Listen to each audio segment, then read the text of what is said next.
নমস্কার বন্ধুরা, দেবযানী শখের রান্নাঘরে সবাইকে অভিনন্দন জানিয়ে আজকের আবারও একটি নতুন রান্নার পর্ব নিয়ে চলে এসেছি। তো বন্ধুরা, দেখতেই পাচ্ছ আজকের এই মোরগ নিয়েছি। এই দেশি মোরগ দিয়ে লাল লাল পাতলা ঝোল করে দেখাবো। তো মাংসটাকে এখানে দেখতেই পাচ্ছ আমি কেটে বেছে পরিষ্কার করে ধুয়ে নিয়েছি। প্রথমে উনুনে আমি একটা কড়া বসিয়ে তেল দিয়ে তেলটাকে গরম করে নিয়েছি।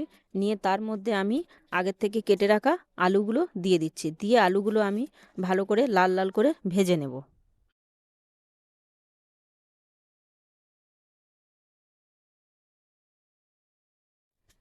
আলু ভাজার সময় আলুর মধ্যে দিয়ে দিচ্ছি পরিমাণ মতো নুন আর হলুদ গুঁড়ো।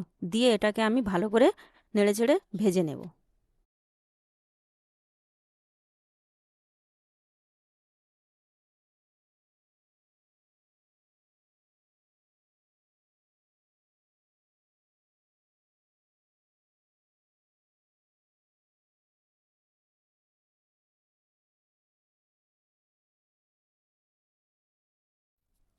তো এখানে আমার আলুগুলো ভাজা হয়ে গেছে, দেখতেই পাচ্ছ লাল লাল করে আমি এগুলো ভেজে নিয়েছি। এবার এগুলো তুলে নেব।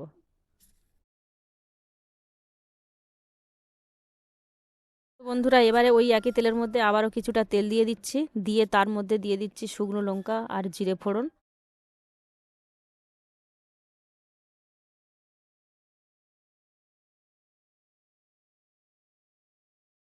এবারে এর মধ্যে দিয়ে দেব কেটে রাখা পেঁয়াজগুলো। দিয়ে আমি এগুলো ভালো করে কষাতে থাকবো।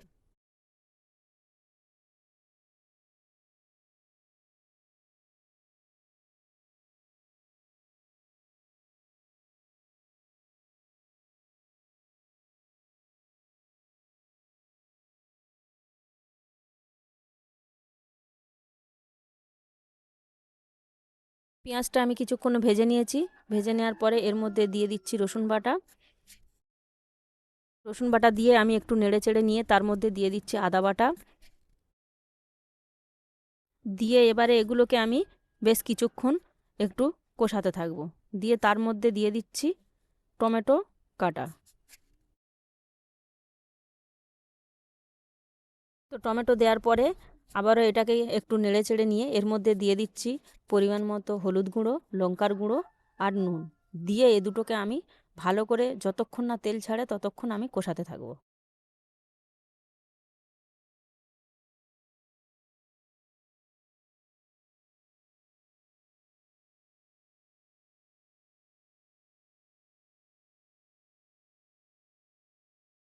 তো বন্ধুরা, দেখতেই পাচ্ছ মশলা থেকে আমার তেল ছেড়ে দিয়েছে। এবার আমি কেটে রাখা মাংসগুলো এর মধ্যে দিয়ে দিচ্ছি। দিয়ে আমি এটাকে খুব ভালো করে কষাতে থাকবো।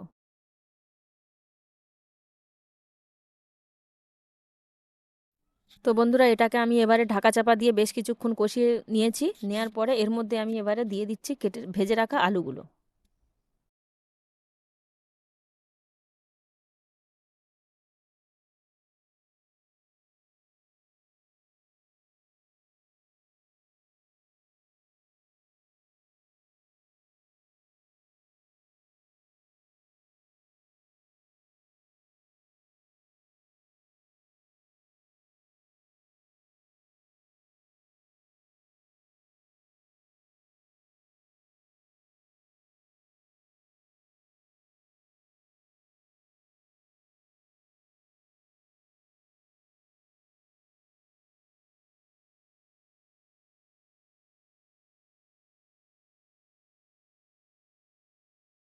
তো এটা বেশ কিছুক্ষণ কষানোর পরে দেখতেই পাচ্ছ মাংসটা আমার কতটা কষানো হয়েছে। এবারে এর মধ্যে আমি দিয়ে দিচ্ছি পরিমাণ মতো জল। জলটা আমাকে একটু বেশিই দিতে হবে, কারণ এটা যেহেতু দেশি মুরগি, তাই এর মধ্যে কিন্তু জলটা পরিমাণে একটু বেশিই দিতে হবে। তো বন্ধুরা, দেখতেই পাচ্ছ জল দেওয়ার পরে তরকারিটা আমার ফুটতে শুরু করে দিয়েছে। আমার উনুনের আঁচটা কমিয়ে কিন্তু ধীরে ধীরে এটাকে ফুটিয়ে নিতে হবে।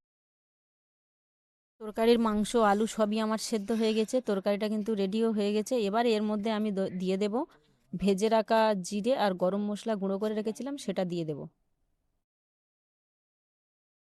দিয়ে এবারে এটাকে আমি নামিয়ে নেব। তো বন্ধুরা, দেখো আমার এই দেশি মাংসের ঝোল লাল লাল পাতলা ঝোলটা কেমন হয়েছে।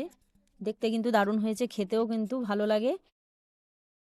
তো আমার দেশি মাংসের ঝোলের রেসিপিটি যদি ভালো লেগে থাকে তাহলে লাইক, কমেন্ট এবং শেয়ার করে আমার পাশে থেকো। ধন্যবাদ।